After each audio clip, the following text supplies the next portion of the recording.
আসসালামু আলাইকুম। সম্মানিত শিক্ষার্থী বন্ধুরা, দীর্ঘদিন পরে ভিডিওতে আসলাম। তোমাদের উদ্দেশ্যে আমি পদার্থ বিজ্ঞান প্রথম পত্র থেকে আলোচনা করব। ফিজিক্স প্রথম পত্র থেকে আলোচনা করব। অনেকে এটা পারো না, তো আমি প্রথমে ভেক্টর সম্পর্কে কিছু আলোচনা করব। ভেক্টরটা কি আসলে? ভেক্টর হলো একটা রাশি যার মান ও দিক উভয়ই আছে, তাকে কি বলে? ভেক্টর বলে।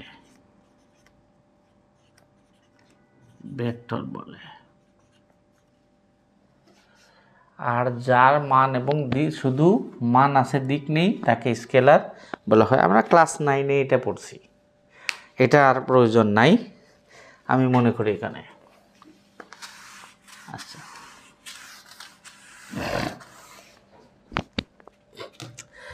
ভেক্টরের যে প্রকাশ, ভেক্টরটা আসলে কিভাবে প্রকাশ করা হয়? আমরা ভেক্টরের প্রকাশ মূলত দেখি যে এইভাবে আমরা ভেক্টরের প্রকাশ দেখি, অথবা এভার, এটাও ভেক্টরের প্রকাশ বলা হয়। আবার নিচেও এভার দেওয়া যায়, এইভাবে ব্যবহার করতে পারি, অথবা বোল্ড দিয়ে আমরা ভেক্টর ব্যবহার করে থাকি। তো বিশেষ করে আমরা সময়ের অভাবে আমরা এইটাই ব্যবহার করি, এই ভেক্টরটাই আমরা ব্যবহার করে থাকি সচরাচর। আমরা এই কটা শুধু গণিতে এটা ব্যবহার করি, আর বিশেষ করে এটা ব্যবহার করে থাকি। আচ্ছা, এখন ভেক্টরের কিছু মান আছে। যেমন এই ভেক্টরটাকে যদি মডুলাস বা পরম মান দিয়ে ব্যবহার করা হয়, তাহলে এটি একটি স্কেলার ভেক্টর, শুধু মান পাওয়া যায়। এটাকে বলা হয় মডুলাস বা পরম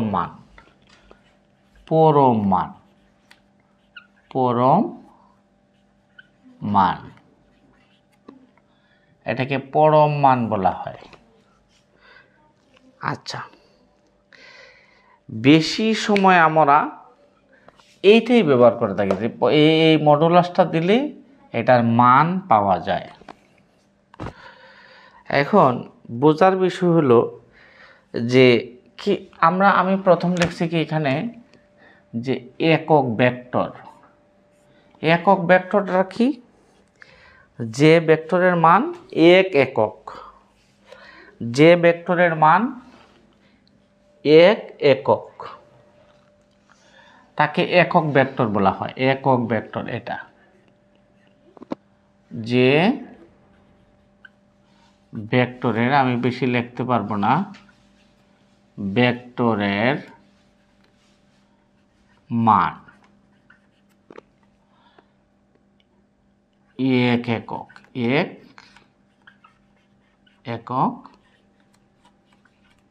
তাকে একক ভেক্টর বলা হয়। একক ভেক্টর বলে। এই হলো সংজ্ঞা। এখন এটা আরো কিছু বিধান আছে যে একক ভেক্টরটা কিভাবে বলা হয়, কেমনে আসে, কিভাবে আসে, কোন রুলের মধ্যে মাঝে, এটাকে ইউনিট ভেক্টরও বলা হয়। তাকে যেমন তুমি পড়তে পারো যে 60 কেজি ভরের কোনো ব্যক্তির তুলনায় তোমার ভর কত গুণ বেশি। তাহলে যদি 60 কেজি যদি হয় ভরের বস্তু, তাহলে আমরা কি করব? এটাকে এই 60 কেজিকে 60 দিয়ে ভাগ করব, তাহলে আমরা পাবো 1। এটাই হলো একক ভেক্টর। অর্থাৎ কোনো ভেক্টরকে তার মান দ্বারা ভাগ করলে একক ভেক্টর পাওয়া যায়। অথবা আরেকটা সূত্র তোমরা লিখতে পারো যে একক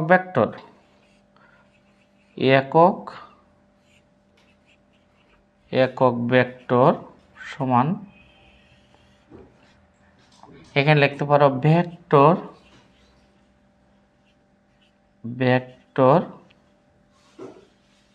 আর তার মান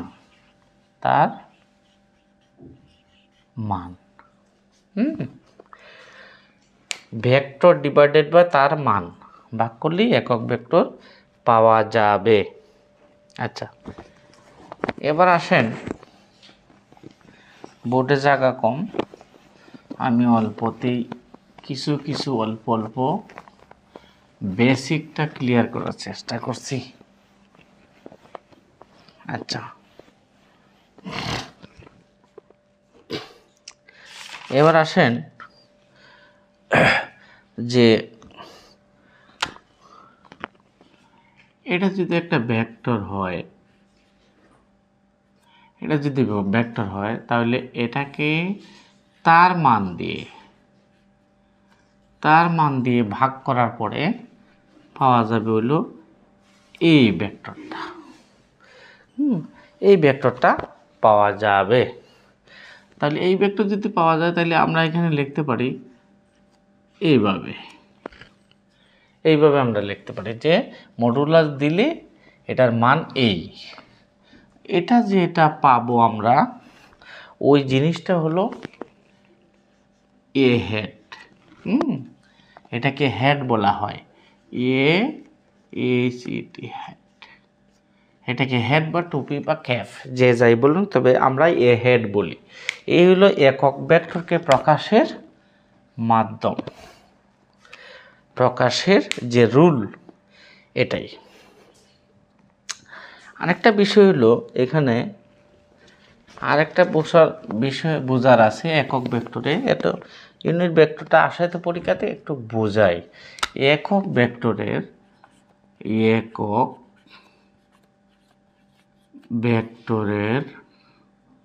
ভেক্টরের মান সর্বদা 1 হয়। এটা কিন্তু এমসিকিউর জন্য খুব ইম্পর্টেন্ট। একক ভেক্টরের মান সর্বদা কি হয়? 1 হয়ে থাকে। আচ্ছা, আরেকটু গাণিতিকভাবে যদি আমরা ব্যাখ্যা করে থাকি, যে এই জিনিসটা হলো এক্স অক্ষ। আমরা যদি এক্স অক্ষকে 1, 2, 3, 4টা ভাগ করি, তাহলে 4টা ভাগ করলে 1, 2, 3, 4, 5 করলাম, তাহলে এখানে হবে 5i। প্রত্যেকটাতে কিন্তু একটা i, এখানে একটা i, এখানে একটা i, এখানে একটা i। তাহলে আমরা বুঝলাম কি, যে প্রত্যেকটাতে 5টা i একক ভেক্টর আছে। তা এই ভেক্টরটাকে আমরা যদি, এটার একক ভেক্টর কি হবে?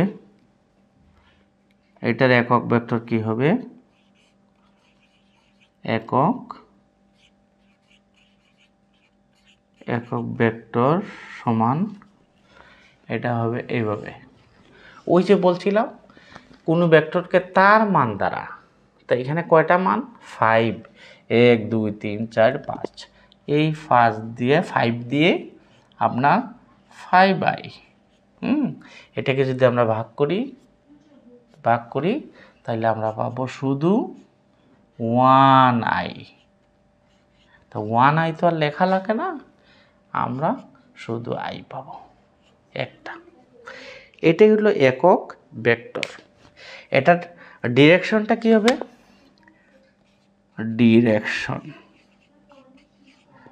ডিরেকশন দিক দিক দিকটা কি হবে, এটা দিকটা কি হবে এক্স অক্ষ বরাবর। সবসময় মনে রাখতে হবে, হ্যাঁ, দিক হবে কি এক্স অক্ষ বরাবর। আরও কিছু বোঝার বিষয় হলো, আমি একটু বেসিক বলতে পড়াচ্ছি, এর কারণ হলো যে এমসিকিউতে কিছু পড়া আসে যে আইটা, এই যে আই হ্যাট বা আই জে কে, এই আইটা এটা কোন অক্ষ বরাবর, এটা কিন্তু সর্বদা এক্স অক্ষ বরাবর। এটা কিভাবে হয় আমি দেখাচ্ছি, আমি দেখাচ্ছি, একটু একটু একটু এটা আমি মিটাই ফেলতে হবে, জায়গা কম। আচ্ছা,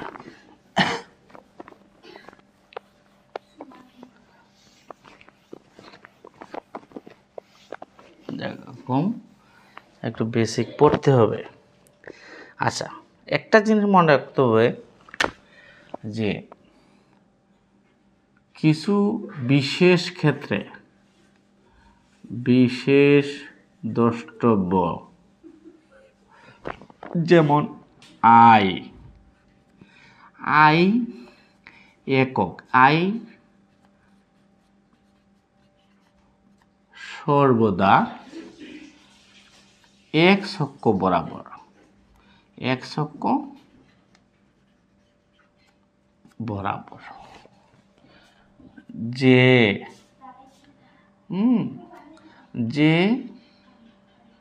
যে সর্বদা ওয়াই অক্ষ বরাবর।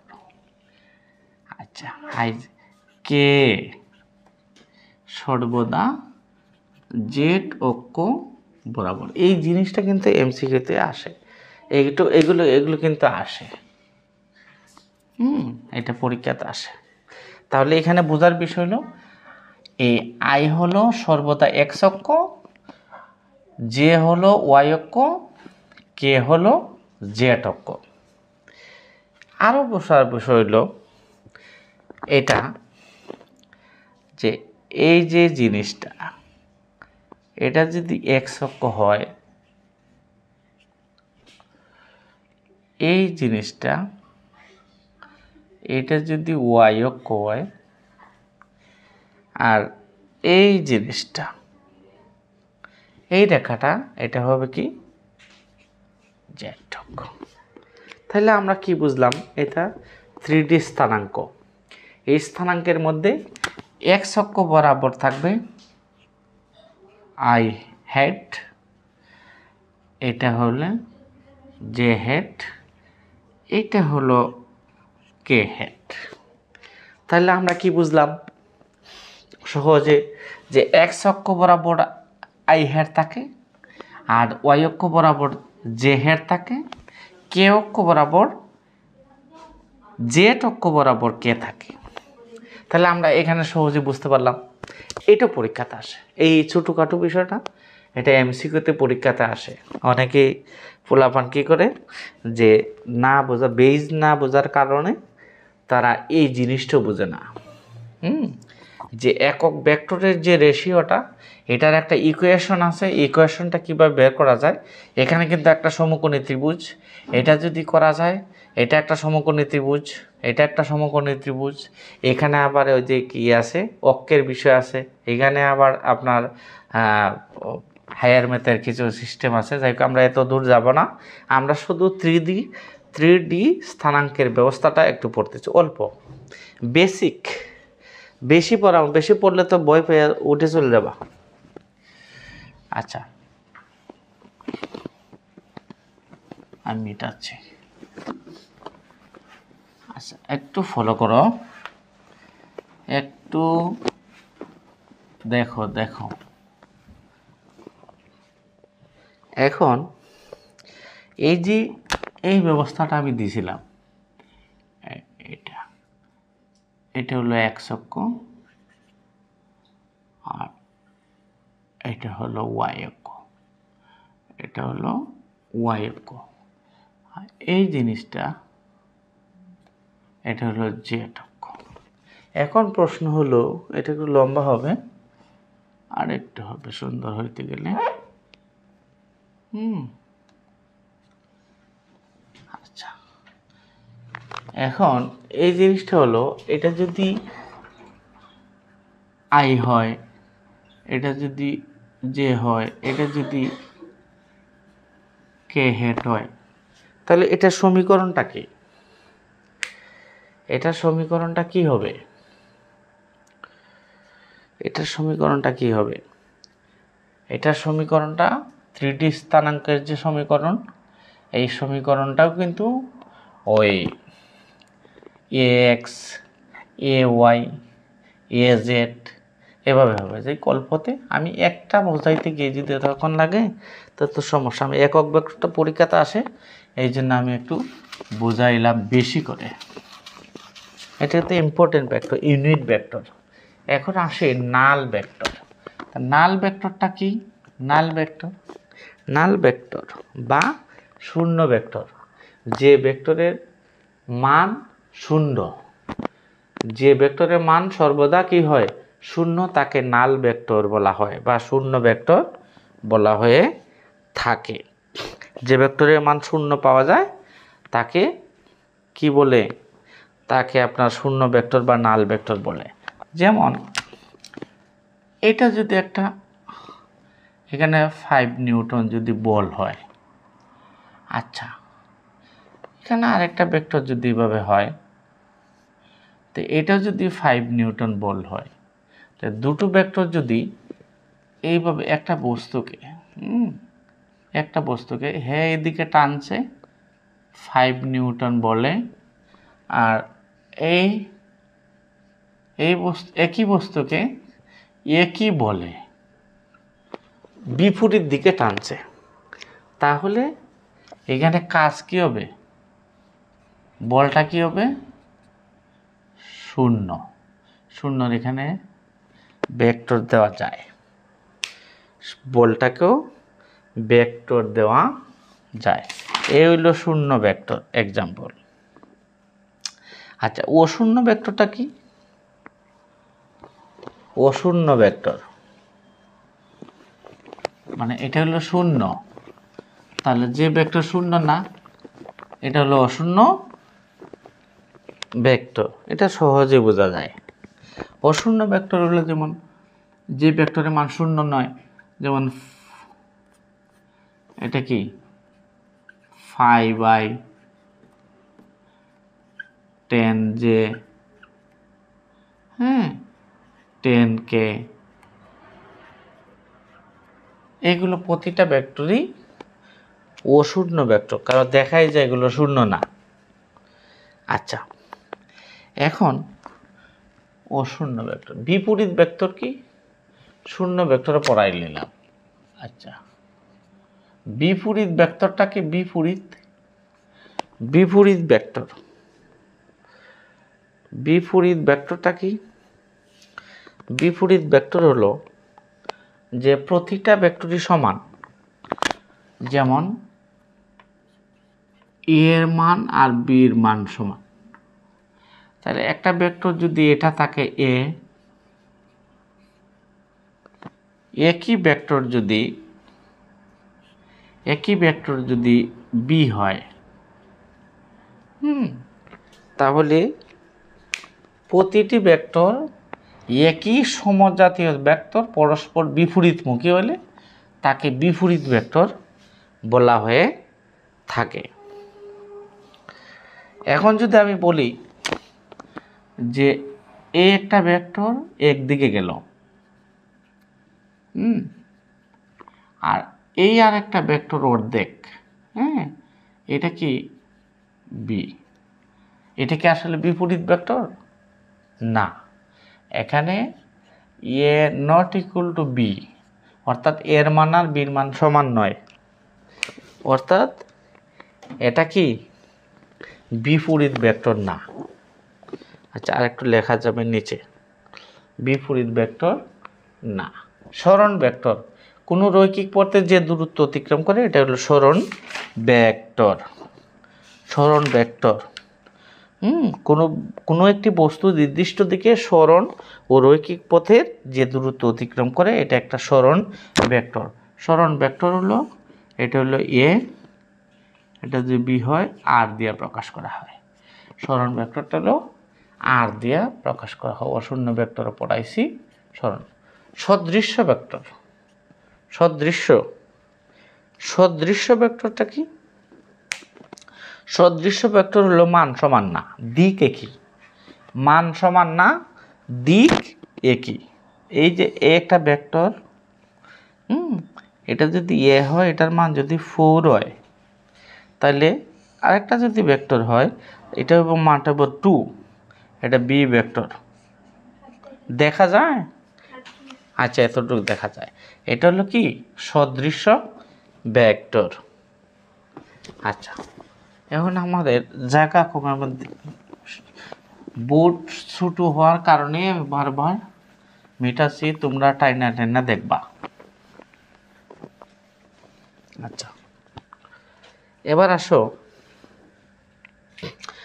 বিপ্রতীপ। এটা একটা ইম্পর্টেন্ট ভেক্টর, বিপ্রতীপ ভেক্টর। এটা বিপ্রতীপ ভেক্টরটা কি? বিপ্রতীপ ভাগা কি? যেমন বিপ্রতীপ ভেক্টর হলো আপনার একটা আর একটার ভাগ। যেমন বিপ্রতীপ, এটা যদি এ হয়, এটা হল এ ভেক্টর, এটার মান 5/5। এ আর একটা ভেক্টর, এই আর একটা ভেক্টর, এটা যদি হয় 5/, এটা যদি হয় 5/, তাইলে এই ভেক্টরটা বি ভেক্টরটা হবে কি? 1/5। এই হলো বিপ্রতীপ ভেক্টর। তাহলে এর মান এখানে কোনটা কোনটা পাইলাম? কি পাইলাম? বি। তাহলে এতে আমরা কি পাইলাম? এ ভেক্টর সমান সমান 5/, আর বি ভেক্টরের মান পাইলাম আমরা 5i/1, অর্থাৎ ভাগ হয়ে গেল। এটারে হয় বিপ্রতীপ ভেক্টর। আচ্ছা, আরেকটা ভেক্টর আছে সমরেখা ভেক্টর।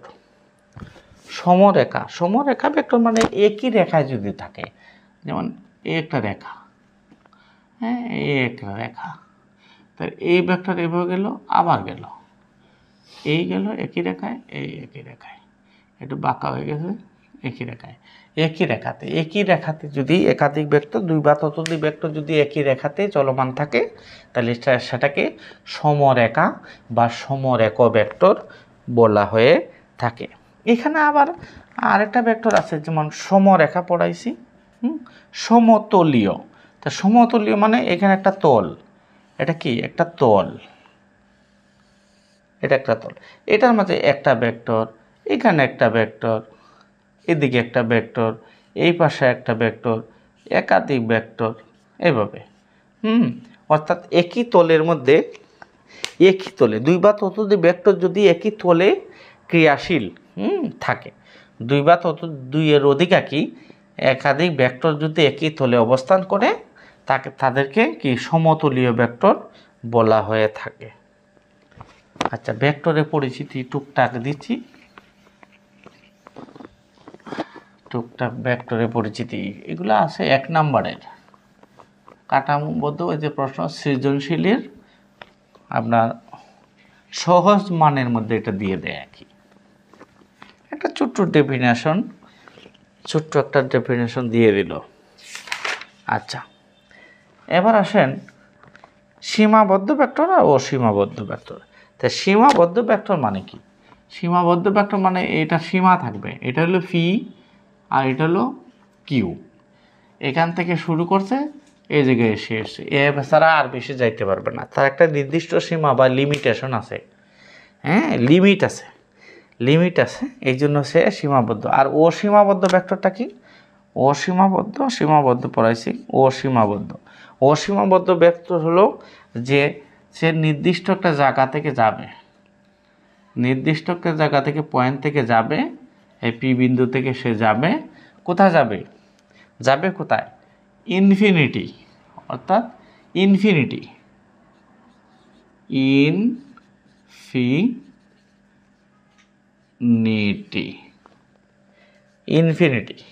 অর্থাৎ সে যেতেই থাকবে। তার কোনো নির্দিষ্ট সীমানা নাই, সে যেতেই থাকবে। অসীম এই টুকটাক ভেক্টর আছে। আরও তোমরা একটু ভালো ইসাক স্যারের বই যদি আসে, আমিনুর হোসেন আহমদ স্যারের বই, তোফাজ্জল হোসেন স্যারের বই, যেগুলো বেসিক পরিবর্তন করতে পারো, একটু অ্যাক্টিভ করতে পারো, পড়ে নেবা। আমি মোটামুটি 12 ধরনের ভেক্টর পড়াইছি। আরও যদি পারো একটু আরও পড়বা। আচ্ছা, এখন আমরা পড়ব যে কিছু, আমি প্রথম পড়াইলাম কি একক ভেক্টর, যে ভেক্টরের মান এক একক তাকে একক ভেক্টর বলা হয়, অথবা কোনো ভেক্টরের মানকে কোনো ভেক্টরকে তার মান দ্বারা প্রকাশ করলে, মান দ্বারা ভাগ করলে যা পাওয়া যায় তাকে একক ভেক্টর বলা হয়ে থাকে। একক ভেক্টরের মান সর্বদা এক হয়। বললাম নাল ভেক্টর, যে দুই বা ততোধিক ভেক্টরের মান যদি কি শূন্য হয় তাহলে ওই ভেক্টরকে নাল ভেক্টর বলা হয়। বিপরীত ভেক্টর, বিপরীত ভেক্টরটা কি, যে দুই বা ততোধিক ভেক্টর যদি পরস্পর বিপরীতমুখী হয় তাকে বলা হয় কি বিপরীত ভেক্টর। শূন্য ভেক্টর কি, ওই নাল ভেক্টর আর শূন্য ভেক্টর কিন্তু একই। অশূন্য ভেক্টর মানে শূন্য হবে না, অশূন্য ভেক্টর মানে ভেক্টরের মান পাওয়া যাবে। সরল ভেক্টর কোনো নির্দিষ্ট রৈখিক গতিপথে যে দূরত্ব অতিক্রম করে, এটাই সরল ভেক্টর। সদৃশ্য ভেক্টর, বিপ্রতীক ভেক্টর একটা ভাগ, সমরেখ একই রেখায় দুই বা ততোধিক ভেক্টর যদি চলমান থাকে তাকে বলা হয় সমরেখ ভেক্টর। সমতলীয়, একই তলে যদি দুই বা ততোধিক ভেক্টর থাকে তাকে সমতলীয় ভেক্টর বলে। সীমাবদ্ধ, কোনো ভেক্টরের নির্দিষ্ট পরিমাণ সীমানা থাকে, লিমিটেশন, একটা গণ্ডির মধ্যে, পরিধির মধ্যে সে থাকতে হবে, সীমানা পরিবর্তন করতে পারবে না, এটাকে সীমাবদ্ধ ভেক্টর বলে। অসীমাবদ্ধ ভেক্টর কাকে বলে? অসীমাবদ্ধ ভেক্টর হলো এটাই, যে ভেক্টরের একটা যে বিন্দু থেকে যাবে, পাদবিন্দু থেকে যেতেই থাকবে, আনলিমিটেড, ইনফিনিটি, সে আর সীমানা থাকবে না, এটাকে বলে অসীমাবদ্ধ ভেক্টর। ঠিক আছে।